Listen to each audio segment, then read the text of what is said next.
ఆ కర్మగతిగా అక్కడ చేరుతారు. దివిసీమలో 1978లో అయింది, మీకు తెలుసా? బందర్ దగ్గర దివిసీమలో ఒక టైడల్ వే వచ్చి కొట్టింది, చూసారా? చాలా మంది చచ్చిపోయారు. ఇక్కడ దివి కోడూరు అని ఒక ఊరు ఉండేది.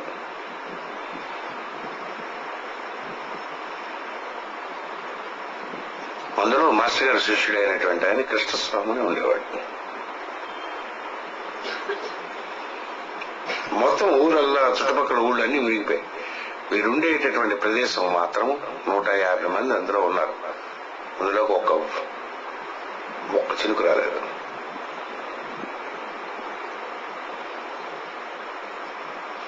మాస్టర్ సివి నమస్కారం అక్కడ కూర్చున్నారు అంతే. ఏదైతే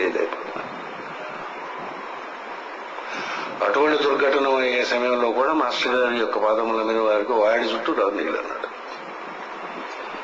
కావాలంటే ఆ టైంలో అక్కడ ఉండేటటువంటి అవన్నీ అడిగితే చెప్తారు, జరిగింది సత్యం.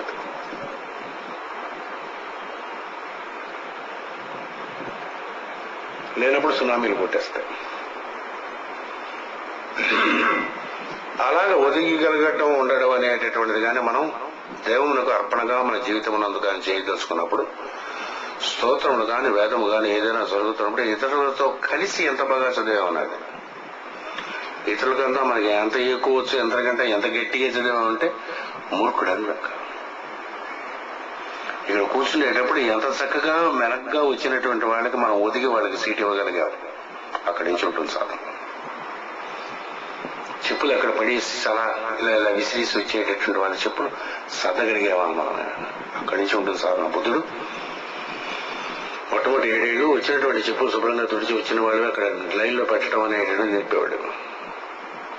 7 ఏళ్ళ తర్వాత ఇలా వినడం కూర్చోబెట్టేవాడు. శ్రావకులు అంటారు ముందు. 7 ఏళ్ళు బట్టి వినడం అంతే. 7 ఏళ్ళు అయిన తర్వాత ఆయనకి రిట్రీట్లోకి పంపించేవాడు. అప్పుడు తన దగ్గరికి వచ్చిన తర్వాత తను అప్పుడు రహస్యాలు ఇచ్చేవాడు. బుద్ధుడు చాలా సౌమ్యం, అహింస ఇవన్నీ చెప్పాడు. బాగా అర్హతుడైనటువంటి శిష్యుడికి డొక్క చింపేసేవాడు ట్రైనింగ్ ఇచ్చినప్పుడు. సేమ్ పైథాగరస్ ఫాలో అయినట్టు ఉంటుంది. సేమ్ మాస్టర్ గారు కూడా అటువంటిదే మార్గం అనడం. చాలా మంది మాస్టర్ గారి చుట్టూ తిరుగుతూ వెళ్ళిపోతున్నారు ఇలా నవ్వేసి.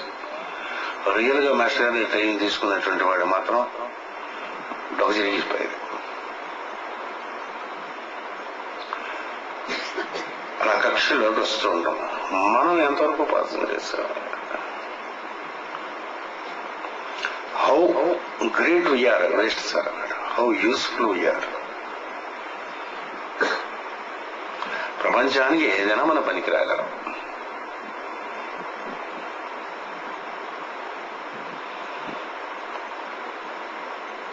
అది చేయగలిగినప్పుడు విష్ణుపాసన అనేటువంటి సిద్ధిస్తుంది. విశ్వమునందు సమస్తమునందు కనిపించేటటువంటి అంతర్యామి అయినటువంటి విష్ణువు కనిపించడం మొదలుపెట్టిన తర్వాత ఈ కుర్రాడికి అలా కనిపించడం మొదలుపెట్టింది. అన్నమునందు విష్ణు, నీళ్ళయందు విష్ణు, అగ్ని యందు విష్ణు, గాలి యందు విష్ణు, సమస్తమునందు విష్ణువు కనిపించడం మొదలుపెట్టాడు. స్థిరపడ్డా సార్ అన్నాడు. సాధన అన్నాడు. అయితే 2 ఉపాసన చేస్తాం. ఏం ఉపాసన? వాసుదేవోపాసన. దీనికే మంత్రం కూడా విష్ణుపాసన. ఓం విష్ణవే నమః అనేటటువంటిది దీని మంత్రం. ఏమిటంటారు దీన్ని? పంచాక్షరి. విష్ణవే నమః. సత్యనారాయణ అనేటటువంటి ప్రత్యేకమైన ఉపాసన శారదా తిలక తంత్రమునందు ఇవ్వబడి ఉంటుంది. దానితో జోడించి శ్రీనివాస విద్య అని ఉంటుంది. విద్య ఎవరు పడితే వాళ్ళు అటెంప్ట్ చేయకూడదు. నీ కోసం ఏదైనా కోరడం అనేటటువంటి ఉండేటటువంటి వాడు ఉపాసన చేయకూడదు. కష్టాలు పడవలసి వస్తుంది. అందులో ఈ మంత్రంలో దీక్షతో గురువు ఇస్తాడన్నమాట. వాడి జీవితం పరమార్థమై ఉంటుంది. మాట పరమార్థమై ఉంటుంది. వాడి దగ్గర ఉన్న సమస్త వస్తువులు పరమార్థమై ఉంటాయి.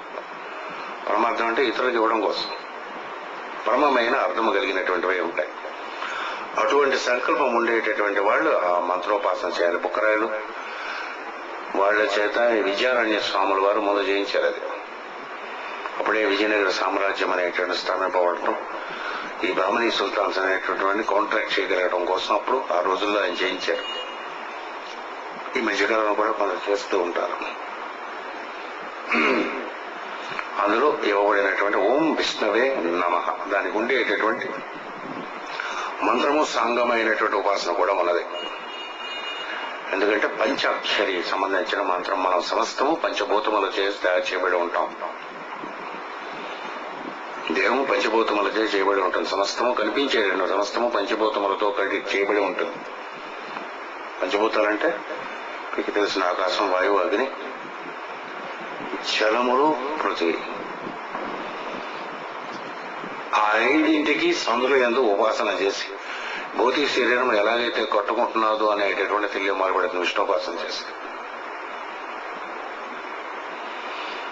దాని యందు స్థిరత్వం చెందినటువంటి పంచభూతములు మళ్ళీ విప్పి కట్టగలిగేటటువంటి స్వామిత్వం వస్తుంది. ఎపీరియడ్ డిసపేర్ అవటం. దాన్ని డిసెంబర్ 22 నుంచి ఒకసారి నవంబర్ 22 నుంచి సాధనగా ఇస్తారు. ధనుర్మాసం మొదట్లో దానికి ఉపాసన కింద ఇచ్చి దానికి ప్రత్యేకమైన ఉపాసన అదే ఉంటుంది. 72 రోజులు ఒక్కొక్క ఉపాసన చేసిన తర్వాత 1 year సైకిల్ అది. ఇవన్నీ అక్కడ లేకుండా నారదు వాళ్ళకి 1 day సిద్ధించింది. అంటే పూర్వజంలో చేసాడు అన్నమాట ఉపాసన. చేసిన తర్వాత వాసుదేవ ఉపాసన 2వ స్టెప్ కింద ఇచ్చారు. వాసుదేవుడు అనగా ఇది కొంచెం కష్టం. ఈ ఉపాసన వసించినట్టు దేవుడు లేక జీవుల చేష్టల రూపమున దేవుడు నామరూపముల యందు మాత్రమే కాక జీవుని ప్రవర్తన యందు భగవంతుని సాన్నిధ్యము మరవకుండా గెత్తి ఉంచుకోవాలను. విష్ణుపాసనందు గురుకుదుడి తేలిక గాని వాసుదేవోపాసనందు ఒక స్థాయి చిక్కుడే కష్టం. ఇతరుల చేష్టలను గమనించినప్పుడు అందరి మంచి చెడ్డల యందు, పాప పుణ్యముల యందు, కామ క్రోధముల యందు ప్రసరించి మరపుగలుపుచుండు. చూచువానిలోని పూర్వార్జితమైన కామక్రోధ వాసన లోతులను అనుసరించి ఇక్కడ ఉంది అసలు పాయింట్. ఎదుటి వారి ప్రవర్తనలో పాపములు కనిపించుతూనే ఉండదు. అతడు పాపం కనిపించిందంటే ఏమిటర్థం? మాలో పాపం ఉందని లెక్క. క్వశ్చన్ వేస్తారు.